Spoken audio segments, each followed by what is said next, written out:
এই হলো deadline communications private limited. আপনারা দেখছেন এক্সপ্রেস নিউজ, খবর নেয়, খবর দেয়।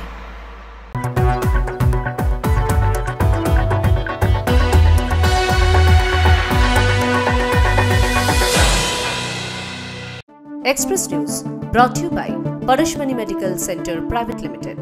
নমস্কার, সুপ্রভাত। এক্সপ্রেস নিউজে আপনাদের প্রত্যেককে স্বাগত। আমি ফাল্গুনী, শুরু করছি এক্সপ্রেস নিউজ।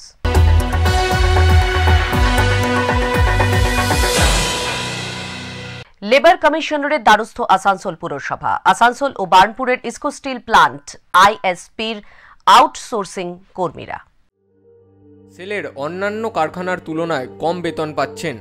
এই অভিযোগ নিয়ে আজ আসানসোল পৌরসভার 22 জন জনপ্রতিনিধি সেন্ট্রাল লেবার কমিশনারের দ্বারস্থ হলেন। কাউন্সিলর অশোক রুদ্র জানান, এই কর্মীরা আসানসোল ও বার্নপুর এলাকারই বাসিন্দা এবং তারা তাদের সমস্যার কথা জনপ্রতিনিধিদের কাছে তুলে ধরেন।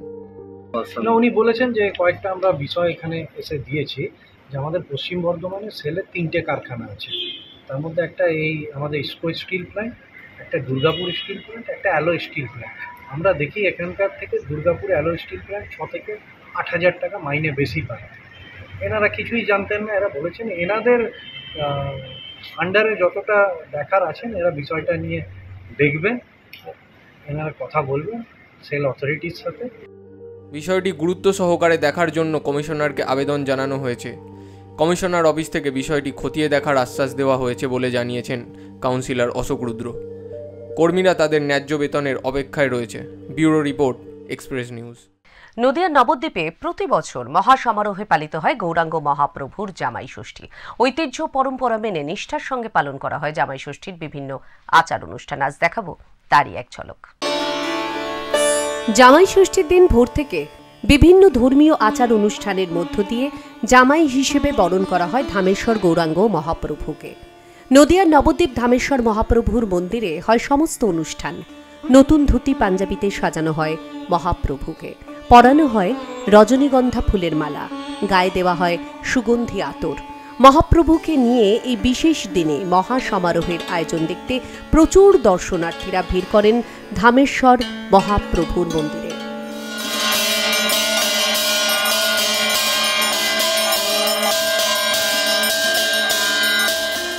মহাপ্রভুর বাড়িতে এসেছে আজকের একটি জামাই ষষ্ঠীর উৎসব।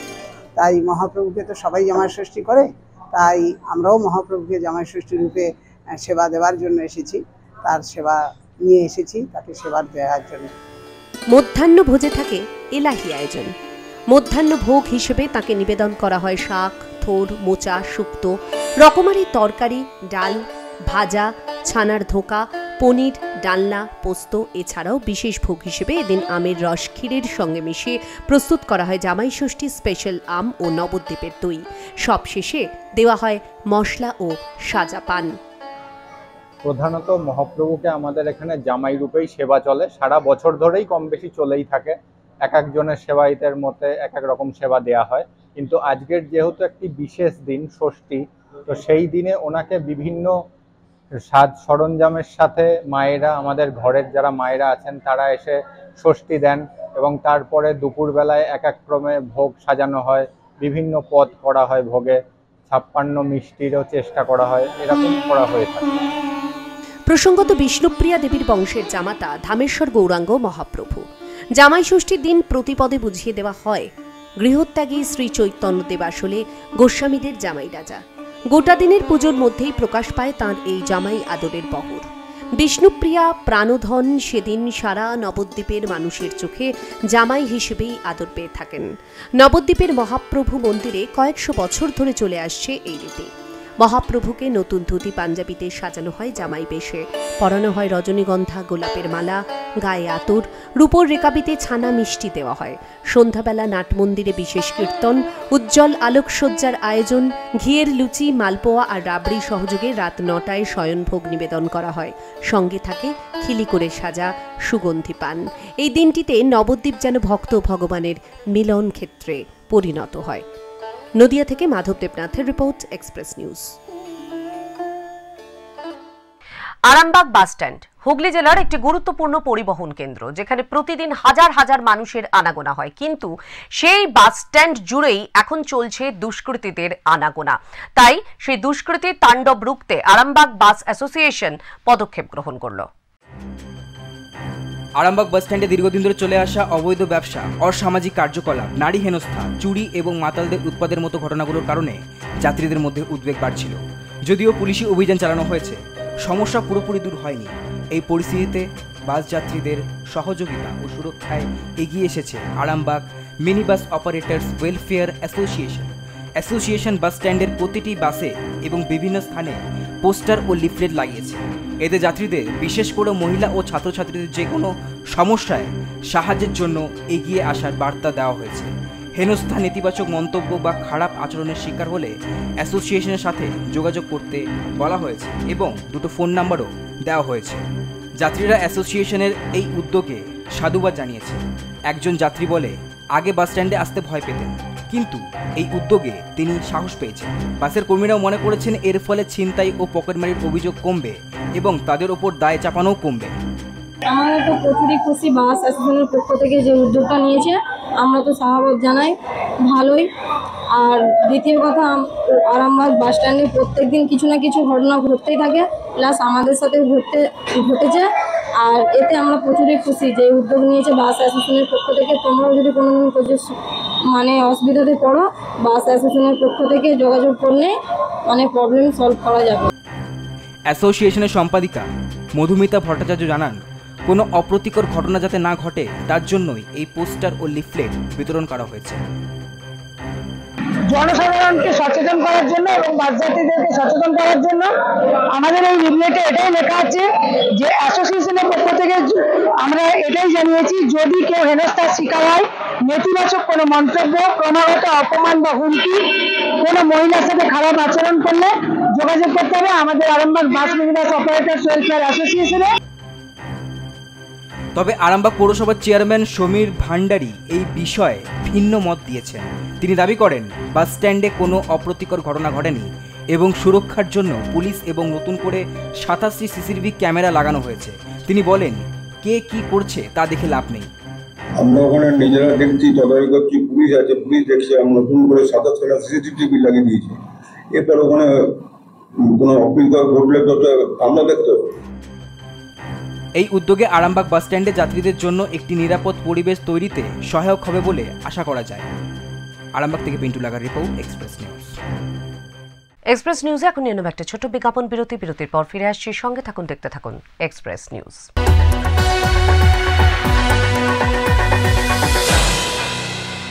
চিকিৎসা ক্ষেত্রে এক যুগান্তকারী নাম হেলথ ওয়ার্ল্ড হসপিটাল। অত্যাধুনিক চিকিৎসা পদ্ধতি, অভিজ্ঞ ও স্বনামধন্য ডাক্তারদের সুপরামর্শ, এক ছাদের তলায় সব রকম টেস্টের ব্যবস্থা সম্পন্ন হেলথ ওয়ার্ল্ড হসপিটাল মানেই স্বাস্থ্যক্ষেত্রে এক ধাপ এগিয়ে যাওয়া। আমাদের ঠিকানা সৃষ্টিনগর, কন্যাপুর, আসানসোল, ওয়েস্ট বেঙ্গল 713305।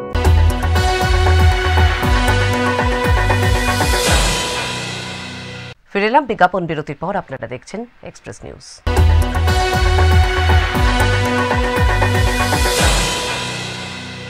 অপারেশন সিঁদুর নিয়ে আবারও বিস্ফোরক মন্তব্য তৃণমূল নেতার। পাণ্ডবেশ্বরের তৃণমূল বিধায়ক তথা জেলা তৃণমূল সভাপতি নরেন্দ্রনাথ চক্রবর্তীর মুখে সেটিং তত্ত্ব জানিয়ে বিরোধীদের কটাক্ষের মুখে পড়তে হয় নরেন্দ্রনাথ চক্রবর্তীকে।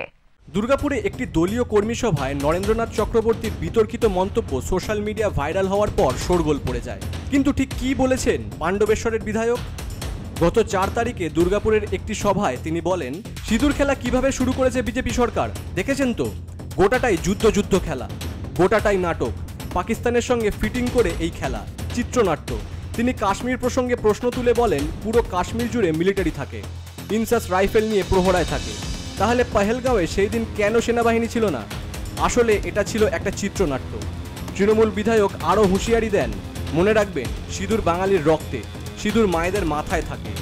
তাই এই সিঁদুর নিয়ে যারা রাজনীতি করেছেন তাদেরকে ডাস্টবিনে ছুঁড়ে ফেলে দিন।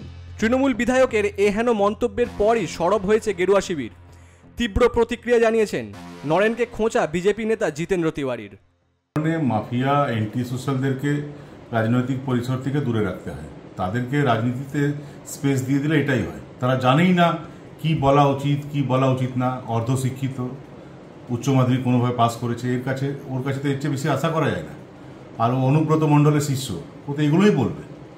আরে ভাই বলি, এত যখন পাকিস্তানের প্রতি তোমার প্রেম, তো চলে যাও না, পাকিস্তানে চলে যাও, ভারতবর্ষে আসো, আমাদের দেশ ছেড়ে চলে যাও। পাকিস্তানে গিয়ে জিন্না সাহেবের যে মাজার আছে তার পাশে 3 কাঠা জমি কিনে সেখানে একটা ঘর করে থাকো, যদি পাকিস্তান এত ভালো লাগছে তোমাদের। এটা ঠিক না, কিন্তু কি করবেন, তৃণমূল কংগ্রেসে এইসব করা যায়। ওর বিরুদ্ধে কোনো এফআইআর হবে না, অন্য কেউ এই কথা বললে এখন এই অ্যারেস্ট হয়ে যেত, কিন্তু ওর বিরুদ্ধে কোনো এফআইআর হবে না, কিচ্ছু হবে না। পাণ্ডবেশ্বরের বিধায়কের মন্তব্যে সরব শুভেন্দু সুকান্ত। বিধায়কের বক্তব্য দেশ বিরোধী, পোস্ট করে সরব সুকান্ত। এনআইএ এর তদন্তের দাবি বিরোধী দলনেতার। তবে এবারই প্রথম নয়, এর আগেও মন্তব্য করে বিতর্ক সৃষ্টি করেছিলেন নরেন। বিতর্কিত মন্তব্যের জেরে পাণ্ডবেশ্বরের বিধায়ক নরেন্দ্রনাথ চক্রবর্তীকে প্রচারে 7 দিনের নিষেধাজ্ঞা জানিয়েছিলেন নির্বাচন কমিশন। তবে দলের পক্ষ থেকে কোনো ব্যবস্থা কখনো নেওয়া হয়নি। এবারেও কি তার হয়ে সাফাই গাইবে দল? উত্তর দেবে সময়। Bureau report, express news. আজ আমরা আপনাদের এমন এক অদম্য প্রতিভার কথা বলবো যার স্বপ্ন পূরণের পথে আজ বাধা হয়ে দাঁড়িয়েছে চরম দারিদ্র। কালনার সাতগাছিয়ার মেয়ে সাথী মণ্ডল। যোগাসনে দেশের মুখ উজ্জ্বল করা এই মেয়েটি আজ আপনাদের সকলের সাহায্যের দিকে তাকিয়ে আছে। মাত্র 13 বছর বয়স থেকে যোগাসনের কঠিন প্রশিক্ষণ নেওয়া শুরু করে সাথী। ছোট থেকে বিভিন্ন প্রতিযোগিতায় তার অংশগ্রহণ, আর প্রতিটি প্রতিযোগিতা থেকেই তার ঝুলিতে এসেছে একের পর এক পুরস্কার। ন্যাশনাল গেমসে জোড়া পদক এনেছে এই মেয়ে। তার এই অদম্য জেদ এবং কঠিন পরিশ্রম তাকে পৌঁছে দিয়েছে এক অনন্য উচ্চতায়। সাথী মণ্ডল বলাগড় বিজয়কৃষ্ণ মহাবিদ্যালয়ের ফিজিক্যাল এডুকেশনের 2য় বর্ষের ছাত্রী। তার বাবা শ্যামল মণ্ডল একজন টোটো চালক। তার মা রূপালী মণ্ডল একটি বেসরকারি নার্সিংহোমে আয়ার কাজ করেন। কোনো মতে টেনে টুনে চলে তাদের সংসার। এই চরম অভাব অনটনের মধ্যেই বড় হয়েছে সাথী। তার ছোট্ট ভাঙা ঘরেই কোনো মতে যোগাসন অনুশীলন করে সে, আর সেই ঘরের চারপাশেই সযত্নে সাজিয়ে রাখা আছে তার জেতা মেডেল আর ট্রফিগুলি। আমি তো ভীষণ কি বলে ভীষণ খুশি আমি এবং আরও যারা আছে। তো চিন্তার বিষয় এটা, এশিয়ান গেমসে যাবে যখন, তখন তো একটা খরচাপাতির ব্যাপার আছে, সেটা আমি কোথা দিয়ে কী করবো সেটাই তো চিন্তার বিষয়। কী করে কোথা দিয়ে পাবো জানি না, এখন ঈশ্বর কতটা কী করবে আর কি। 2026 সালে জাপানে অনুষ্ঠিত হবে এশিয়ান গেমস, যেখানে দেশের হয়ে প্রতিনিধিত্ব করবে কালনার এই প্রতিভাময়ী কন্যা। সম্প্রতি দিল্লিতে অনুষ্ঠিত 2nd এশিয়ান যোগা স্পোর্টস চ্যাম্পিয়নশিপেও 2টি গোল্ড মেডেল পেয়েছে সাথী। আমি রিসেন্টলি যেটা হয়েছিল দিল্লিতে 25 থেকে 27 তারিখ অবধি ইন্দিরা গান্ধী স্টেডিয়ামে, সেখানে আমি দুটোই গোল্ড পাই এবং আমার একটা ইভেন্ট ছিল লেগ ব্যালেন্স ইন্ডিভিজুয়াল ইভেন্ট আর একটা ট্র্যাডিশনাল গ্রুপ ইভেন্ট। এবং এর আগে আমাদের ট্রায়াল হয়েছিল হরিয়ানা সোনিপথে, সেখানে আমি অল বেঙ্গল যোগাসন স্পোর্টস অ্যাসোসিয়েশনের পক্ষ থেকে খেলতে যাই এবং তারপরেই আমি ইন্ডিয়া টিমে চান্স পাই। কিন্তু এই স্বপ্ন পূরণের পথে সাথীর কপালে চিন্তার ভাঁজ। এশিয়ান গেমসে অংশগ্রহণ করতে গেলে প্রচুর টাকার প্রয়োজন, যা তার পরিবারের পক্ষে জোগাড় করা অসম্ভব। পরিবারটি এখন চরম দুশ্চিন্তায়, রাতের ঘুম আসে না। যদি টাকার জোগাড় না হয় তাহলে হয়তো এই অদম্য প্রতিভা অকালেই ঝরে যাবে। সাথী মণ্ডল যেন জাপানের মাটিতে ভারতের নাম উজ্জ্বল করতে পারে এই কামনা করে এক্সপ্রেস নিউজ। কালনা থেকে রীতা ভট্টাচার্যের রিপোর্ট, এক্সপ্রেস নিউজ। বাগানের মধ্যেই রয়েছে হাসপাতাল, অথচ ডাক্তার নেই। জলপাইগুড়ি জেলার বানারহাট চা বাগানের শ্রমিকরা বর্তমানে এমনই এক স্বাস্থ্য সংকটের মধ্যে দিন কাটাচ্ছেন। জানা গেছে চা বাগানের হাসপাতালে একজন মাত্র ডাক্তার রয়েছেন, যিনি সপ্তাহে মাত্র একদিন আসেন। স্বাস্থ্যকর্মীরা যদিও এটিকে জরুরি পরিষেবা হিসেবে আখ্যা দিয়ে দায় সারতে চেয়েছেন, কিন্তু প্রতিদিন গড়ে 100 জনের বেশি রোগী যেখানে চিকিৎসার জন্য আসেন, সেখানে 2 জন স্বাস্থ্যকর্মী এবং 1 জন আশাকর্মীর পক্ষে হাসপাতালের পরিষেবা সচল রাখা কতটা সম্ভব তা তারাও স্বীকার করে নিয়েছেন। 105-10 से चल रहा है पेशेंट सब। डॉक्टर सप्ताह में एक बार कारबोला से आते हैं हम लोग का शनिवार करके। বানারহাট চা বাগানের শ্রমিকদের অভিযোগ, জরুরি চিকিৎসার প্রয়োজন পড়লে তাদের বানারহাট প্রাথমিক স্বাস্থ্যকেন্দ্রে যেতে হয়, যা বাগান থেকে অনেকটাই দূরে।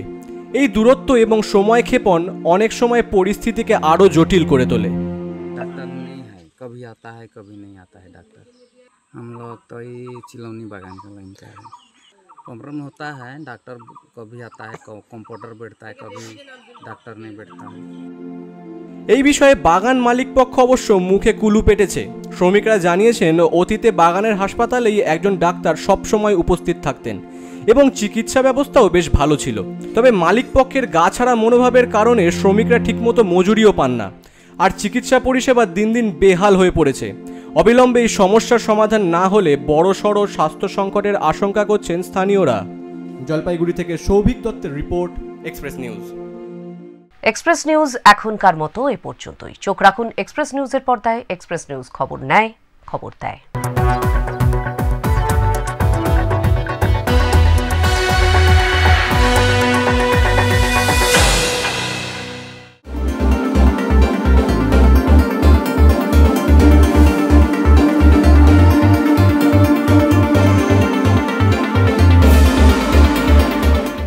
এক্সপ্রেস নিউজের 24তম জন্মদিনে আমরা রামনগর 1 নম্বর ব্লক তৃণমূল কংগ্রেসের পক্ষ থেকে এবং পঞ্চায়েত সমিতির সভাপতি হিসেবে শুভেচ্ছা শ্রদ্ধা জানাই। গণতন্ত্রের চতুর্থ স্তম্ভ, আজকে সেই গণতন্ত্রের চতুর্থ স্তম্ভ আছে বলে আজকে সাধারণ নাগরিক থেকে শুরু করে প্রত্যেকটা মানুষ এখন সেই টিভির পর্দায় কেন, সংবাদ মাধ্যমের কেন, তারা কিন্তু সমস্ত আজকে বুঝতে পারছেন, জানতে পারছেন এবং আজকে ন্যায় বিচারের ক্ষেত্রে যে দায়িত্ব পালন করে সাংবাদিকগণ, তাদের কিন্তু আজকে আপ্লুত সারা ভারতবর্ষের মানুষ, বিশ্বের মানুষ। তাই নিউ এক্সপ্রেসকে ধন্যবাদ জানাই, তাদের এই সংবাদ পরিবেশনের ক্ষেত্রে সত্যতা নিষ্ঠার সঙ্গে যে পরিবেশন করছেন তার জন্য আন্তরিক কৃতজ্ঞতা জানাই।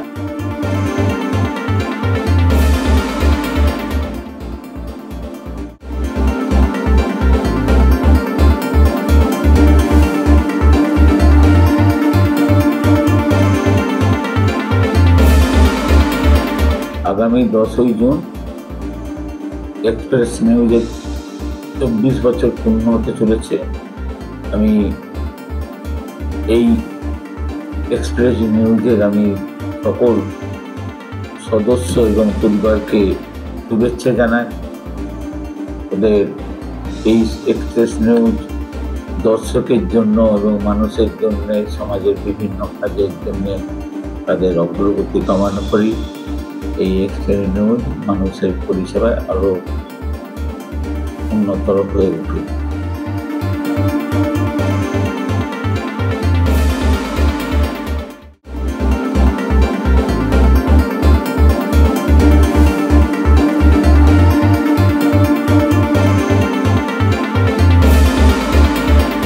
অত্যন্ত আনন্দের বিষয়,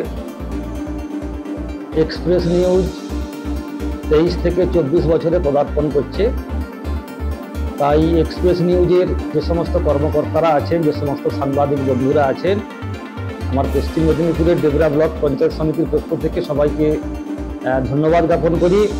মানুষের কাছে সঠিক এই খবর পরিষেবা প্রদানের জন্য।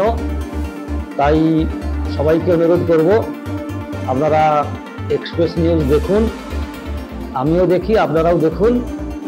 মানুষের কাছে সঠিক সমাজের বার্তাটা পৌঁছে দেওয়ার জন্য আবারও এক্সপ্রেস নিউজকে ডেবরা পঞ্চায়েত সমিতির পক্ষ থেকে অসংখ্য ধন্যবাদ জানাই।